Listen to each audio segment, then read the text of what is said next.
Dear friends, ఈరోజు పేగుబంధం part 2 చెప్పబోతున్నాను. Skip చేయకుండా మొత్తం వింటే సీతాలు తన తొందరపాటు చర్య వల్ల అనుభవించిన మానసిక సంఘర్షణ మీ హృదయాలను తప్పక కదిలిస్తుంది. వినగానే లైక్ కొట్టి కామెంట్ పెట్టి సబ్స్క్రైబ్ చేసుకోవడం మర్చిపోకండి. ఇక కథ స్టార్ట్ చేస్తాను. సీతాల్ని చూడగానే భాగ్యం కళ్ళింత చేసి చూస్తూ, ఏందే పనిలోకి వెళ్లకుండా ఇయాల పొడొచ్చావు, ఏంది కథ? సీతాలు భుజం మీదున్న సిన్నికేసి ఆశగా చూస్తూ అడిగింది. సీతాలు చటుక్కున చిన్నిని భాగ్యం చేతుల్లో పెట్టి, భాగ్యమ్మక్క, ఇవాళ నుంచి ఇది నీ బిడ్డే, భద్రంగా చూసుకుంటావు కదూ. ఆపై గొంతు పూడుకుపోయి ఆ తల్లికి మాటలు పెగల్లేదు. భాగ్యం మొహం చేటంత చేసుకుని చిన్నిని చంకకెత్తుకుని మురిసి ముద్దయిపోతూ, అది నువ్వు నాకు ఏరే చెప్పాలంటే సిన్ని తల్లిని నా నెత్తినెట్టి చూసుకోను. అది సరే కానీ సీతాలు, ఆ సింహాద్రిని లగ్గం చేసుకోబోతున్నావంటే ఆసక్తిగా అడిగింది. సీతాలు మౌనంగా తలూపి గిర్రున వెనక్కి తిరిగి మరో క్షణం అక్కడ ఉంటే మనసు ఎక్కడ మారుతుందోనన్న భయంతో ఒక్క పరుగున పారిపోయే ప్రయత్నం చేసింది. కానీ అందాక భుజం మీదున్న చిన్ని బరువు తగ్గినా గుండె మీద ఏదో కొండ కొమ్ము విరిగిపడ్డట్లు అడుగు తీసి అడుగేయడమే భారం అనిపిస్తుంటే ఇంకా పనికెళ్ళే ఓపిక లేక ఇంటి దారి పట్టింది. గుడిసెలో కాలు పెట్టగానే లోపలంతా ఆవరించిన నీరవ నిశ్శబ్దం, భయానకమైన శూన్యం ఆమె వెన్నుపూసను ఒక్కసారిగా చల్లు అనిపించాయి. ఎప్పుడు చిన్ని నవ్వులు కేరింతలతో సందడిగా ఉండే ఇల్లు దెయ్యాల కొంపలా దడపుట్టిస్తుంటే గుండె చిక్కబట్టుకుని చింకిచాప మీద చతికిలబడింది. రాత్రెప్పుడో తాగిన గంజినీళ్ళు కడుపంతా ఖాళీగా ఉంది. అలవాటైన ఆకలి మంట అట్టే ఇబ్బంది పెట్టకపోయినా ఇప్పుడు గుండె మంటను తట్టుకోవడం మాత్రం సీతాల వల్ల కావడం లేదు. దానికి తోడు ముసురుకుంటున్న సంధ్య చీకట్లు. నిస్త్రాణగా లేచి లాంతరు వెలిగించింది. దాంతో గుడిసె 4 మూలలా వెలుగుపరుచుకుంది. కానీ సీతాలు మనసు నిండా అలుముకున్న చీకటి మాత్రం అంతకంతకు చిక్కబడి బెంబేలు పెడుతుంటే దిక్కుతోచని స్థితిలో మెల్లగా మెనువాల్చింది.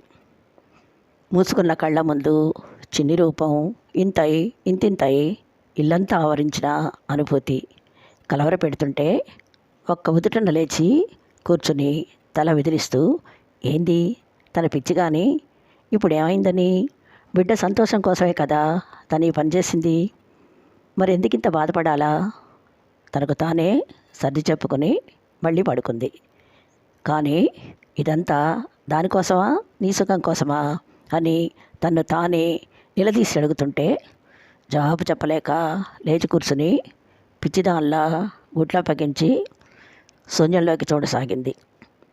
కొద్ది క్షణాల్లో ఏదో మగత కమ్మేసినట్లు మసకబారిన కళ్ళ ముందు ఏవో అస్పష్టమైన దృశ్యాలు. ఒకవైపు చిన్నిని బలంగా తన వైపు లాక్కుంటూ నిలబడ్డ భాగ్యం, ఆమె చేతుల్లోంచి గింజుకుంటూ దీనంగా తన కేసి చూస్తున్న చిన్ని, మరోవైపు పసుపు తాడు చేతుల్లో పట్టుకుని తనకేసి ఒక్కో అడుగు వేస్తున్న సింహాద్రి. వాళ్లకు తనకు మధ్య అంతులేని అగాధం. ఎలా దాటాలో, ఎవరి చెయ్యి అందుకోవాలో తెలియక మన్ను మిన్ను ఏకమయ్యేలా తను ఏడుస్తున్నట్లు ఏవో పిచ్చి పిచ్చి ఊహలు పిశాచాల్లా పడుకు పుట్టిస్తుంటే తట్టుకోలేని స్థితిలో స్థాణువులా బిగుసుకుపోయింది. అర్ధరాత్రి దాకా అలాగే ఒళ్ళు తెలియని స్థితిలో పడి ఉన్న సీతాలుని పక్కలో లేగదూడ నాలుక లాంటి శుతిమెత్తని స్పర్శ తట్టిలేపటంతో తత్తరపడి లేచి కూర్చుని కళ్ళు తెరిచి చూసింది. తనకేసి ఆదుర్దాకా చూస్తున్న భాగ్యం కనిపించేసరికి లిప్తపాటు అది కలేమోనని భ్రమపడ్డా మరుక్షణమే తన డొక్కలో ఒదిగిపోయి నిశ్చింతగా నిద్రపోతున్న కూతుర్ని చూశాక కళ్ళ ముందు కనిపిస్తున్నది నిజమేనని అర్థమై ఆనందంతో నోట మాట రాలేదు. సీతాల కళ్ళలో ఆశ్చర్యాన్ని పసిగట్టిన భాగ్యం ఆమె భుజం మీద చెయ్యేసి, సీతాలు బిడ్డల్ని కనలేని గుడ్రాల్ని. బొడ్డు కొయ్యంగానే బిడ్డ తల్లి నుంచి ఇడిపడిపోతుందనుకున్నానే కానీ ఆ పేగు ముడేసిన బంధం ఎన్నటికీ తెగిపోదని నాకెరకలేదే. అందుకే కకృతి పడ్డాను. పాపం ఆ పసిది నువ్వు నా దగ్గర ఇడిచిపెట్టెళ్ళాక కాసేపు మీ యాదగిరి మావతో బాగానే కబుర్లు చెప్పింది.